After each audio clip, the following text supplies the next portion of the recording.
नमस्कार दर्शकों, कथा स्टोरीज में आपका हार्दिक स्वागत है। ईश्वर की कृपा और आशीर्वाद आप सभी पर हमेशा बना रहे। हमारे इस चैनल पर हम आपके लिए लेकर आते हैं वो दिव्य और पावन व्रत कथाएं जो पीढ़ियों से हमारी आस्था और भक्ति का आधार रही हैं। ये कथा उस युद्ध का हिस्सा है जब माँ दुर्गा महिषासुर के सेनापतियों और उसकी सेना का संहार कर रही थी। महिषासुर की ओर से लड़ने के लिए एक ऐसा दैत्य आया जिसका वध करना लगभग असंभव था। उसका नाम था रक्तबीज।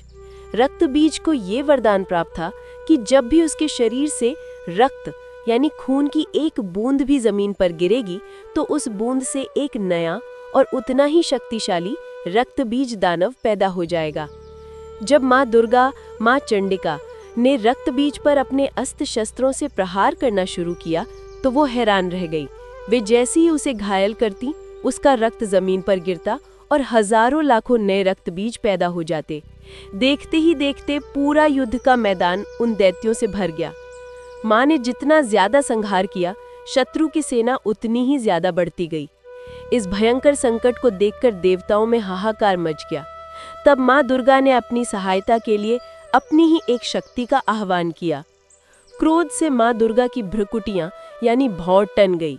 उनका मुख क्रोध से काला पड़ गया और उनके उसी क्रोधित मस्तक से एक भयंकर और विकराल रूप प्रकट हुआ। वे थी महाकाली। उनका रंग घने अंधकार से भी अधिक काला था। वे नर मुंडों अर्थात खोपड़ियों की माला पहने थी। उनकी जीभ रक्त के लोभ में बाहर लटकी हुई थी। उनकी 3 आंखें क्रोध से लाल थी और उनके हाथ में एक खप्पर और खड्ग थी। माँ काली के प्रकट होते ही युद्ध का दृश्य बदल गया। वे सीधे रक्तबीज की सेना पर टूट पड़ी। वे अपनी खड्ग अर्थात तलवार से दानवों के सिर काटती और अपनी जीभ को इतना विशाल कर लेती कि रक्त की एक बूंद भी जमीन पर गिरने से पहले वे उस रक्त को पी जाती। उन्होंने रक्तबीज के शरीर को अपने खप्पर में उठाया और उसका सारा रक्त पी गई जब तक कि वह रक्तहीन होकर निर्जीव नहीं हो गया। इस प्रकार माँ काली ने उस अजेय दानव का अंत कर दिया। रक्तबीज का वध करने के बाद भी माँ काली का क्रोध शांत नहीं हुआ।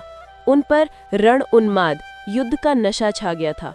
उन्होंने पूरी असुर सेना को गाजर मूली की तरह काटना शुरू कर दिया। जब सारे असुर मारे गए तब भी उनका क्रोध शांत नहीं हुआ। वे अब भी संहार करना चाहती थीं। क्रोध की अग्नि में वे ये भूल गईं कि युद्ध समाप्त हो चुका है। वे सृष्टि और विनाश के बीच का अंतर भूल गईं। वे प्रलयंकारी तांडव करने लगीं। माँ काली के भयंकर नृत्य से उनके पैरों की धमक से पृथ्वी कांपने लगी। नदियां उल्टी बहने लगीं। समुद्रों में तूफान आ गया और ब्रह्मांड में असंतुलन पैदा हो गया। ऐसा लगा जैसे मानो अब सृष्टि का अंत हो जाएगा। सभी देवता ये देखकर भयभीत हो गए। वे समझ गए कि यदि माँ काली को अभी नहीं रोका गया तो यह संपूर्ण सृष्टि जिसे बचाने के लिए वे प्रकट हुई थी उसी का विनाश कर देंगी। भाव, घबराहट और प्रार्थना। सभी देवता भागे भागे कैलाश पर्वत पर भगवान शिव के पास पहुंचे। उन्होंने प्रार्थना की, हे महादेव, हे आशुतोष, बचाइए। माँ काली प्रलय पर उतारू हैं। केवल आप ही उन्हें शांत कर सकते हैं। आप ही उनके पति हैं, आप ही उनके अर्ध हैं। कृपा करके कुछ तो कीजिए। भगवान शिव ने ये देखा और वे समझ गए कि इस शक्ति को केवल प्रेम और समर्पण से ही शांत किया जा सकता है। भगवान शिव ने कोई अस्त्र नहीं उठाया। वे स्वयं उस रणभूमि में पहुंचे जहां माँ काली विनाश लीला कर रही थी। वे सीधे गए और माँ काली के मार्ग में जहां वे नृत्य करते हुए अगला कदम रखने वाली थी, वहां जमीन पर वे स्वयं शव यानी मृत शरीर की भांति लेट गए। उन्होंने अपनी आंखें बंद कर लीं और स्वयं को पूरी तरह समर्पित कर दिया।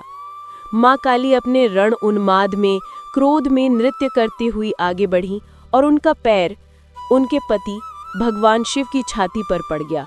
जैसे ही उनके कोमल चरणों ने अपने पति के कठोर वक्ष यानी छाती का स्पर्श किया, उन्हें एक झटका सा लगा।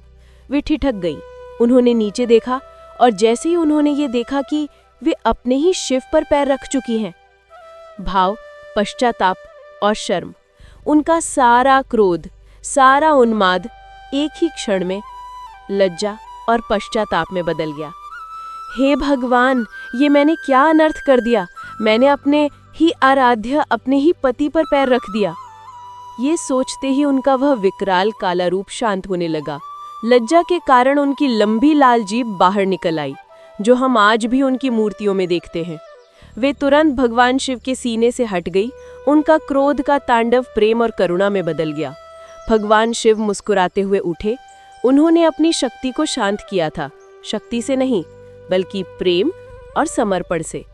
इस प्रकार भगवान शिव ने सृष्टि को बचाने के लिए अपनी ही पत्नी के चरणों के नीचे लेटकर मां काली के भयंकर क्रोध को शांत किया था। यह थी आज की पावन व्रत कथा। अगर आपको हमारी यह प्रस्तुति पसंद आई हो तो कृपया इस वीडियो को लाइक करें और अपने प्रियजनों के साथ शेयर करें। धन्यवाद।